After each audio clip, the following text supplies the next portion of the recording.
महारानी जी, मुझे राज में घूमे हुए काफी समय हो गया है। मैं आज राज में घूमने जाऊंगा और देखूंगा कि हमारी प्रजा हमसे खुश है या दुखी। क्यों नहीं महाराज, वैसे भी राजा का तो कर्तव्य होता है प्रजा की देखरेख और सेवा करने का। राजा तुरंत अपना भेष बदलकर एक साधारण आदमी बन जाता है और राज में घूमने के लिए निकल जाता है।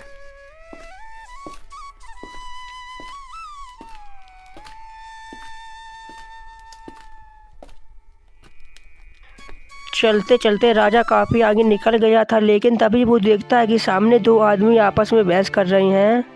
अरे रामू भाई, अगर मनुष्य चाहे तो वो अपनी मेहनत की दम पर किसी भी चीज को प्राप्त कर सकता है। हाँ बिरजू भैया, मैं मानता हूँ कि मनुष्य अपनी कड़ी मेहनत के दम पर बड़ी से बड़ी चीजों को भी प्राप्त कर सकता है, लेकिन अगर उस चीज का सुख उसके भाग्य में ना लिखा हो तो मनुष्य को उसका लाभ नहीं मिल पाता। अरे नहीं नहीं रामू भैया, ऐसा कैसे हो सकता है। यदि मनुष्य जी तोड़ मेहनत करके कुछ प्राप्त करें तो उसे उसका लाभ अवश्य मिलता है। अरे नहीं भाई, अगर मनुष्य के भाग्य में किसी चीज का लाभ ना लिखा हो तो उसको उसका सुख नहीं मिल पाता।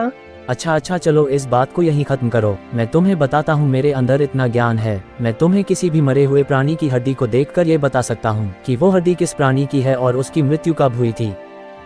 अरे ये क्या बोल रहा है कोई, आखिर ऐसा कैसे कर सकता है? मुझे रुककर देखना पड़ेगा। अच्छा, तो तुम किसी भी हड्डी को देखकर ये बता सकते हो? तो रुको, मैं अभी कहीं से हड्डी ढूंढ कर लाता हूँ। रामू उठकर चला जाता है और हड्डी को ढूंढने लगता है। अरे मिल जा, कोई तो हड्डी मिल जा। आज तो मैं बिरजू को छोड़ूंगा नहीं, लेकिन यहाँ पर तो कोई हड्डी देख ही नहीं रही। अरे वाह, आखिरकार मिल ही गई। चलो जल्दी से हड्डी लेकर बिरजू के पास जाता हूँ। ये लो बिरजू, मैं हड्डी ले आया हूँ, तुम जल्दी से देखकर बताओ ये हड्डी किस जीव की है। हाँ रामू, क्यों नहीं, पहले मुझे इस हड्डी को देखने तो दो, तभी तो मैं तुम्हें इस हड्डी के बारे में सही जानकारी दे पाऊंगा।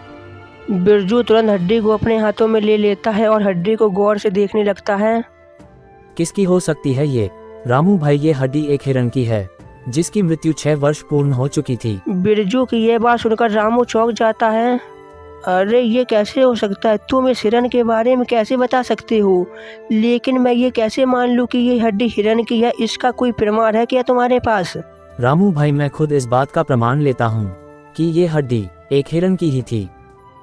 यदि ऐसी बात है तो मेरे अंदर भी एक अनोखा ज्ञान है। अच्छा तो बताओ जरा, तुम्हारे अंदर ऐसा क्या ज्ञान है? तो फिर सुनो, मेरे अंदर एक ऐसा ज्ञान है कि मैं किसी भी व्यक्ति के पैरों के निशान को देखकर ये बता सकता हूँ कि वो व्यक्ति कौन था और उसके अंदर क्या क्या गुण हैं। अच्छा तो बताओ, ये पैरों के निशान किसके हैं और उस व्यक्ति के अंदर क्या क्या गुण है? ये तो मेरे पैरों के निशान है, मुझे थोड़ा पीछे जाना पड़ेगा।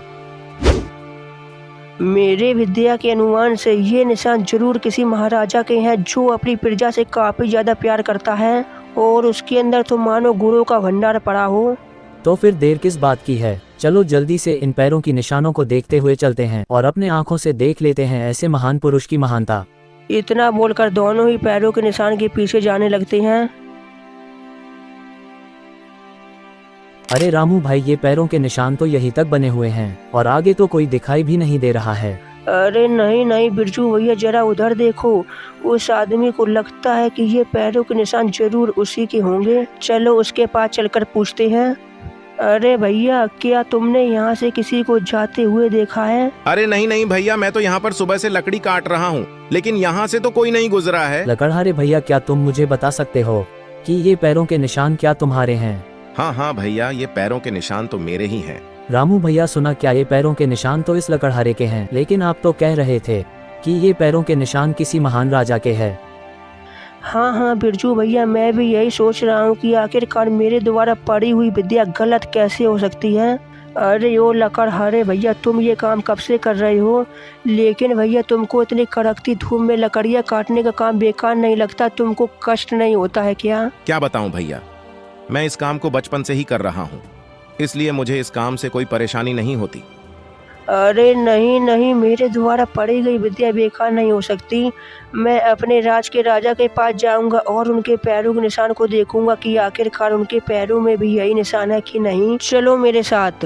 रामू और बिरजू दोनों ही राजा से मिलने के लिए राजमहल में पहुंच जाते हैं।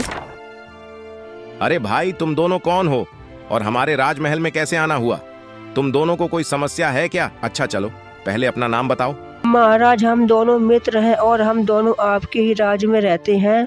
महाराज मेरा नाम रामू है और मैंने ज्योतिषी विद्या पढ़ी है। उस विद्या के अनुसार मैंने एक व्यक्ति के पैरों के निशान को देखकर उस व्यक्ति के बारे में तथा उसके गुणों के बारे में बताया था, लेकिन मेरा मित्र मेरी बातों पर यकीन ही नहीं कर रहा है। इसलिए मैं आपसे निवेदन करता हूँ कि आप मुझे अपने पैरों के निशान दिखाएं। उसमें क्या बड़ी बात है, ये देखो मेरे पैर के निशान। राजा जैसे ही पैर दिखाता है तो उसके पैरों में भी वही रेखा थी जो उसके गुणों को दर्शाती थी। ये देखकर रामू बहुत ज्यादा खुश हो जाता है।